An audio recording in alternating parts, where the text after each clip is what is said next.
Hello everyone, welcome to Belgrade, Serbia. My name is Sonja and actually I'm not originally from Belgrade but from Szombatot, és beszélek magyarul egy kicsit, de nem fog most beszélni magyarul. So, welcome!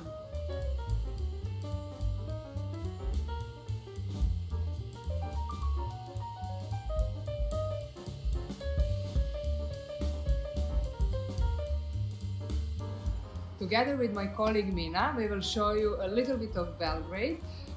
It will be very confusing and very random, but the purpose of it is to motivate you to come and visit us. So our first stop is Kalemegdan, as you can see, or maybe you can't see, but you will come and visit and then you will see. It's a very big fortress with a beautiful, beautiful park. It's the biggest park in Belgrade and the oldest fortress in Belgrade.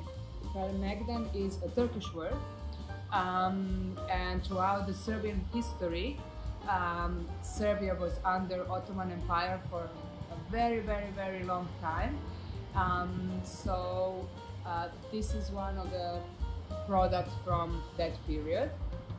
It was a place where Ottoman army was first of all enjoying the view that Mina will explain later, and you will meet Mina very soon.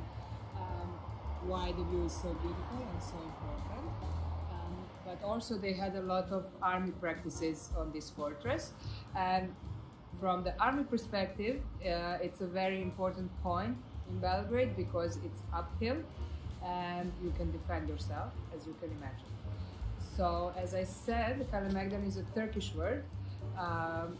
It consists of two words, kale, which means fortress, nice guess, and Megdan, which means a plaza or a square. Okay, so it's a fortress square kind of.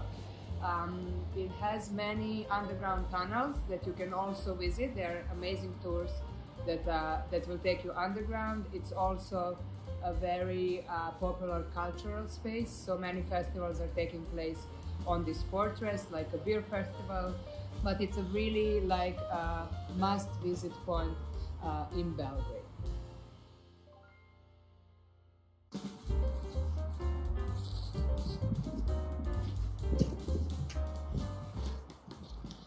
Hi everyone, welcome to Belgrade. My name is Mina, and together with my friend and colleague Sonja, I will show you around Belgrade some of the most important places to see. So, as Sonja mentioned, we are now at Kalemegdan, which is the largest park and the most important historical monument in Belgrade. She already explained you what Kalemegdan is.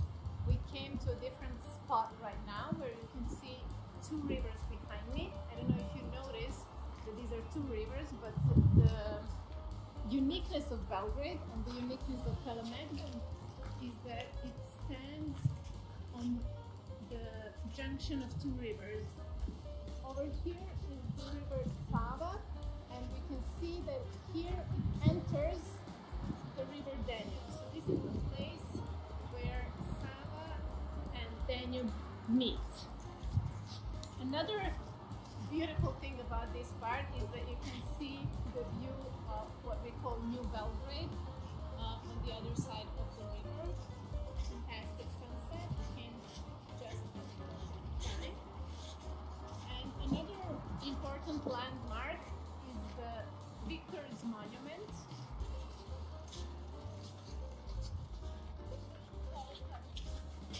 It's a monument that was erected to kind of commemorate the victory of Serbian people, Serbian nation over Austro-Hungarian Empire.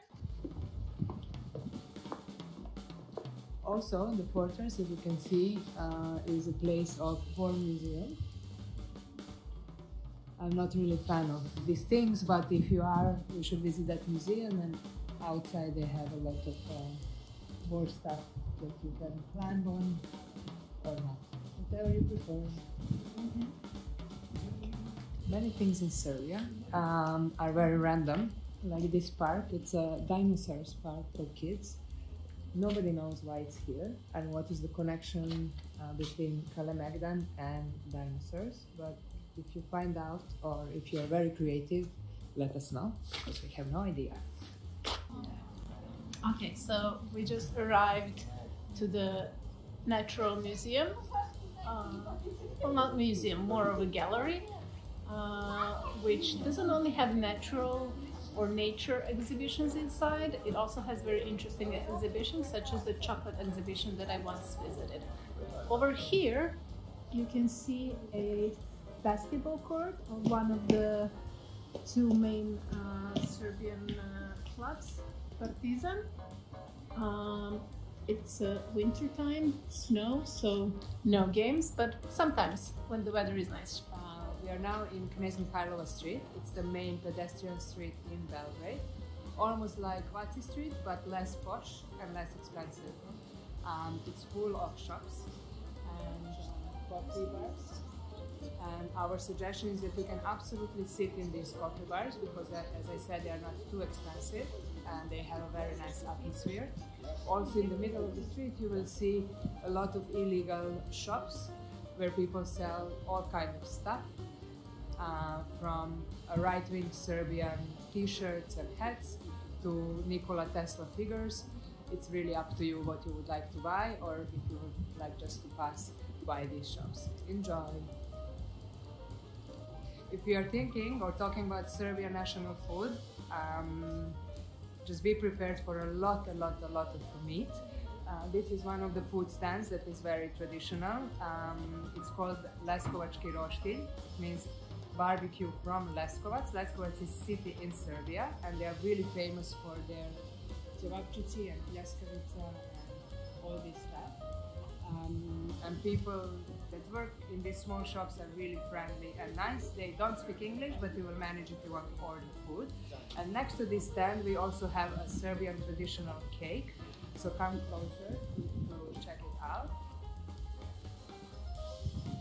So, traditional Serbian cake is called orjak kolač. If you can pronounce that, that will be great. But original name is krteš kolač. Not traditionally Serbian, but very tasty. We are standing now in front of the oldest bookstore in Serbia, named Geca Korn. The bookstore was named after a person called Geca Korn. He was a Jew, and he was one of the very famous book publishers in Serbia.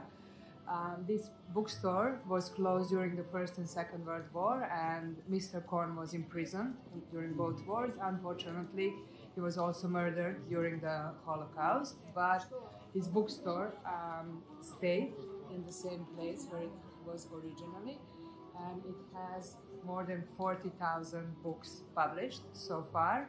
And during the period when Geca Korn was managing this bookstore and his publishing house, it was one of the, not just the first publishing house in Serbia, but one of the most prosperous, meaning one of the bookstores that published the most books in 1 year in Serbia.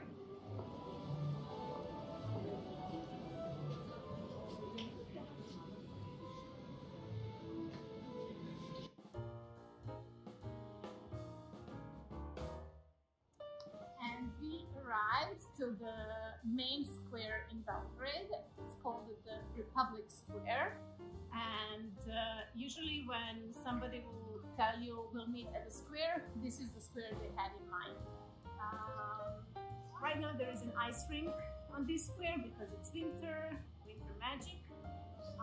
But usually the ice rink is not here.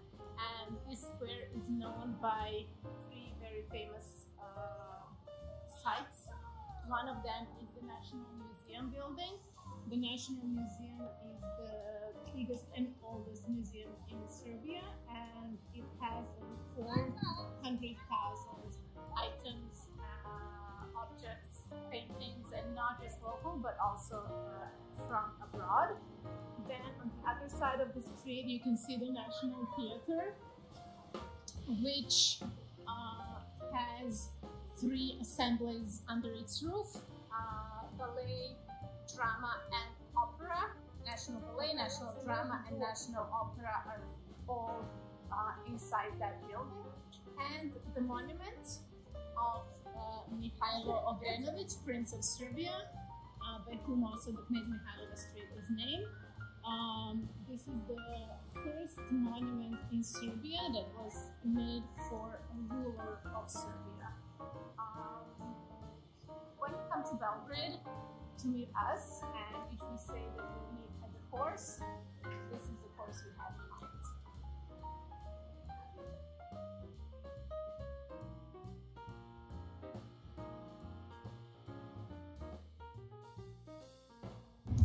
So behind me, the building that you see behind me is cafeteria. It's basically a coffee shop right now.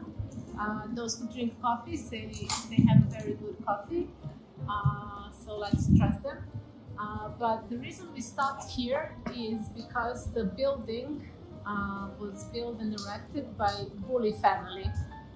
Bulli family before the World War II was one of the most influential and wealthiest Jewish families in Serbia and in Belgrade.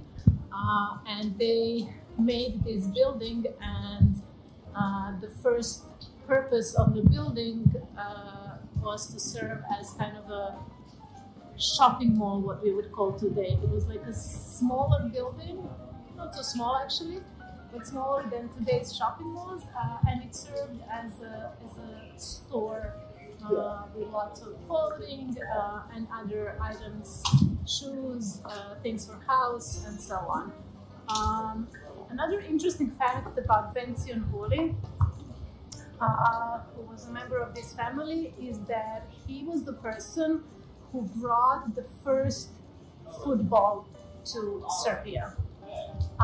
The sign that you can see on the building over there is a dedication to the family and to the person who brought the first football to Belgrade. This building is very important because Mina went there to school. So we arrived to the oldest Serbian kafana. Kafana is a very important place in Serbian tradition, and it's actually a tavern, a place where you eat traditional Serbian food and you listen to starogradska music. It's like old traditional Serbian music. So this kafana is called the Question Mark. It was built in 1823, so it's almost 200 years old. And it was built by, on the order of the Prince of Serbia at that time, Prince Miloš Obrenović I, who, after the building was built, decided to give the building as a present to his personal doctor. His name was Toma, and Toma very soon decided to make a tavern out of this building because it was in a very favorable location, and it was called Toma's Kafana, Tomina Kafana, Toma's Tavern.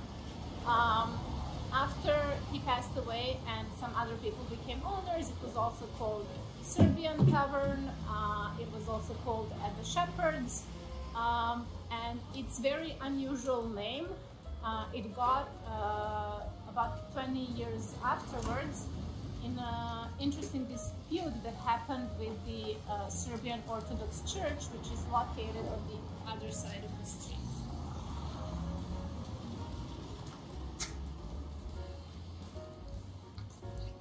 So the new owner of this tavern wanted to name the tavern near the church. And the church officials were very much against that because they did not want the Serbian Orthodox Church to be in any way associated with the tavern, with a place such as a tavern or a kafana is. So as a temporary solution, the new owner placed a question mark on the door. And very quickly, the question mark became the official name of this kafana. And it's a must-see and a must place to visit when you come to Belgrade. We're going to go inside now for a traditional Serbian drink called rakija.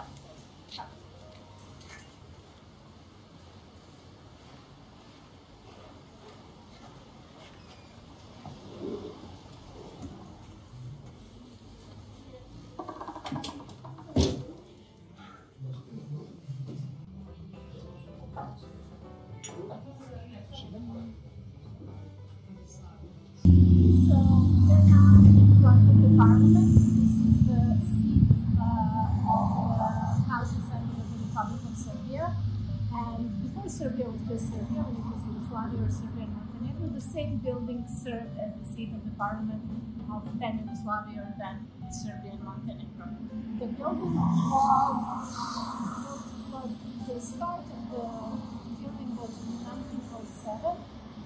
In 1936, so 29 years later, the building was finished and dedicated. And 2 days upon the finishing of the construction, the first assembly session was held. The sculptures of the horses that you can see in front, played by black horses, was put up 2 years after the official opening of the building. So this is the parliament, and if you turn around to the other side over there, this is the town house.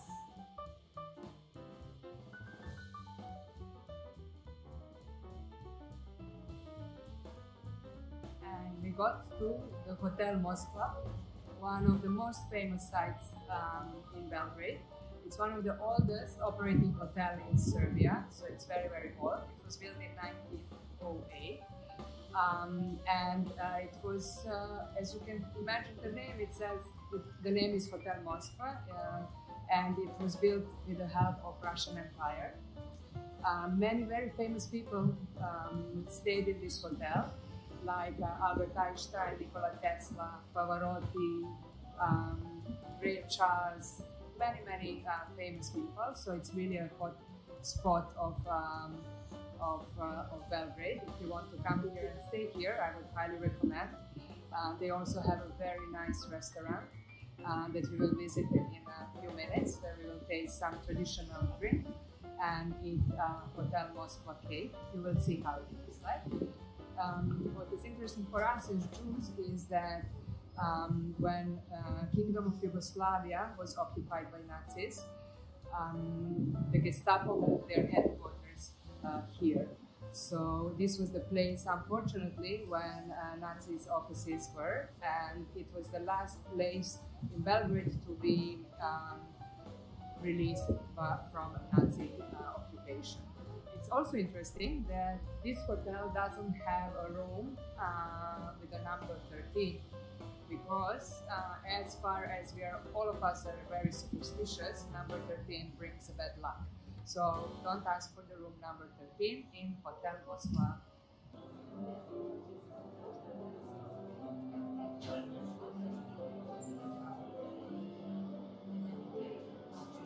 And now we are inside Hotel Moskva, eating Moskva schnit, as you can see, Russian Serbian traditional cake, and drinking rakia. Rakia is almost like palinka, but much better. Živeli.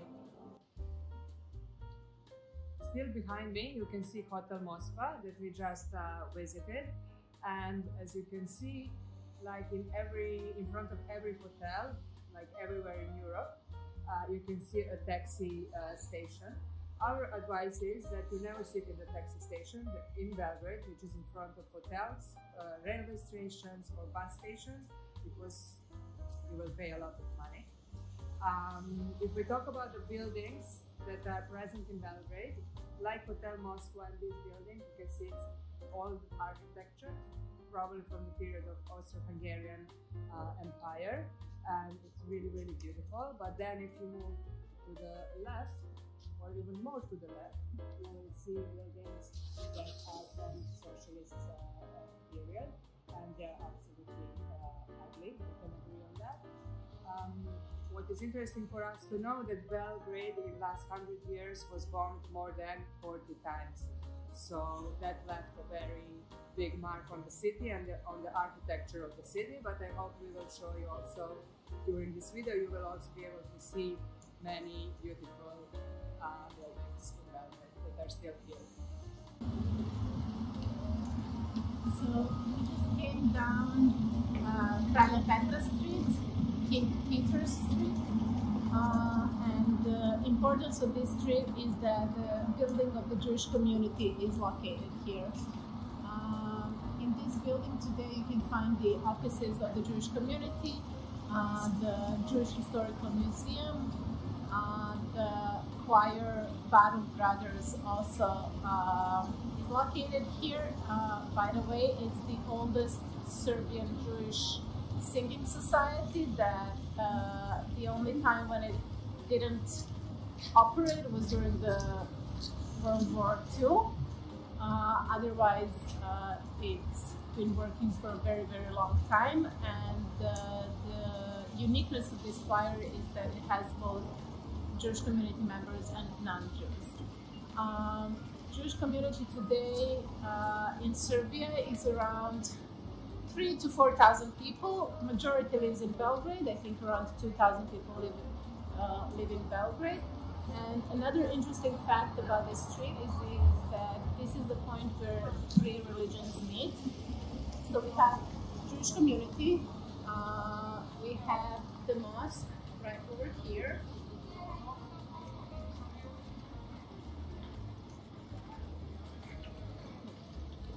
And the Serbian Orthodox Church that we mentioned earlier near the question mark Kafana is located on the other end of this street. So it's one of the interesting facts about this street. And now we're gonna continue down this street and show you a little bit of what used to be Jewish quarter. Just behind the corner from the Jewish community, if you turn to the left and you pass the mosque that you saw in the previous videos, you will reach our favorite bar called Layla or Layla Records, and both of us really like it because it has a huge collection of records that you can buy, exchange, etc. And it also has a variety of wines, good atmosphere, and very nice waitresses. So visit Layla Records coffee bar if you are in Belgrade. Behind.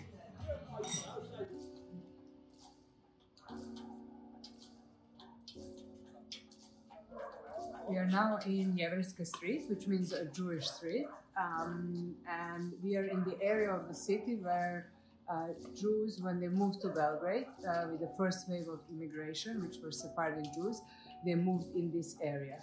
And that area was called Yalia in Turkish again. And Ottoman Empire allowed Jews together with other minorities to settle in certain areas of the cities. And Jews together with other minorities settled in this area of the city, and this area has many important Jewish buildings that we are going to visit now.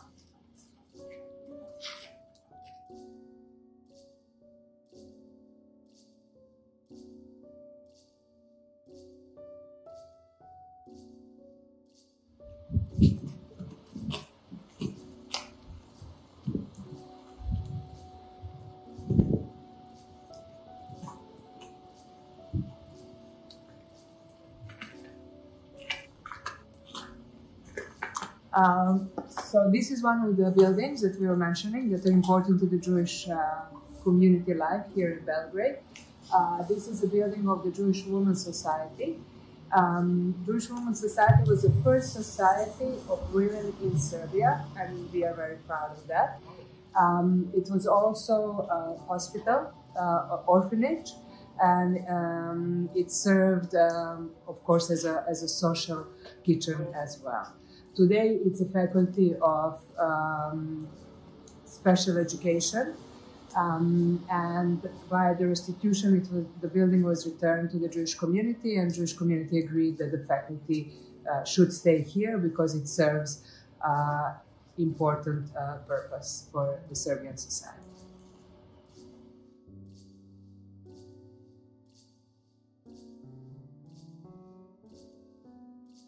So I know it looks like we're at the construction site, and that's because we kind of are, but this place is also important for the Jewish life of Belgrade. Right here was the first synagogue that was ever built in Belgrade, and it was built somewhere in the beginning of the 17th century, so long time ago.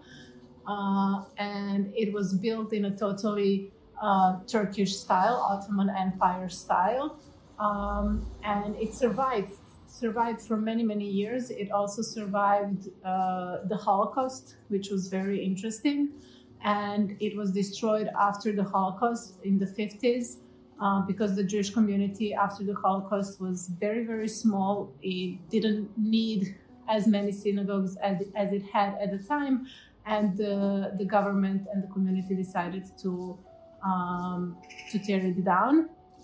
And very recently, a couple of years ago, the remains were discovered. So the remains were discovered when they decided to build like a building, an office building or an apartment building. It used to be like a parking lot, and when the parking lot was removed and they wanted to build an apartment and office building, they found the remains of the synagogue, which, as I mentioned, dates back to the 17th century.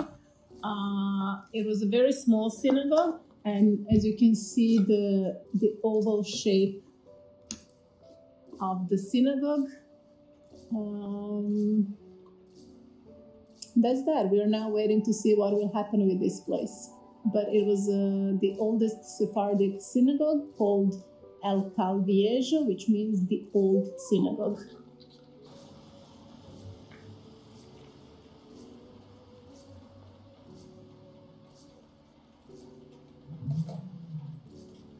Behind me is a building that was built by two Jewish societies, Onek Shabbat and Gemilut Hasidim, in 1923. It was a place that took care of older people and sick people, but also a place where a lot of cultural and religious activities were happening, mainly of Sephardic Jewish community. After the Holocaust, this building was not in use by the Jewish community, and just last year it was returned back to the Jewish community, and a Jewish cultural center was reopened. And we hope that the Jewish culture and other cultural activities of the city will take place inside this building.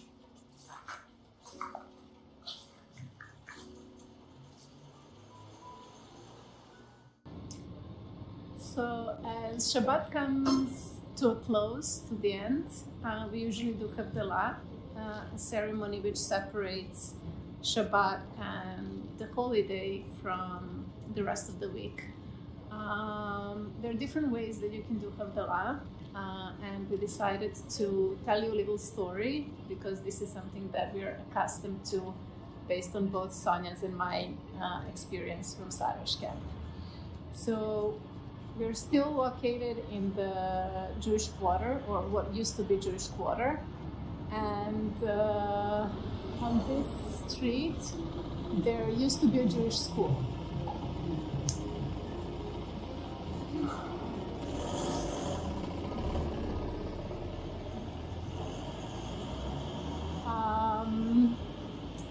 So long time ago, somewhere in 1860s, Belgrade was under Turkish occupation, and there was a bombing by Turks, and the Jewish community gathered that lived in this area. They gathered at a Jewish school. The reason for that was because Jewish school was built of solid materials, more solid materials than their houses were built, which at that time was mostly mud. And they were very afraid. The bombing went on for a while, and the peak of the fear happened when one of the bombs hit the school.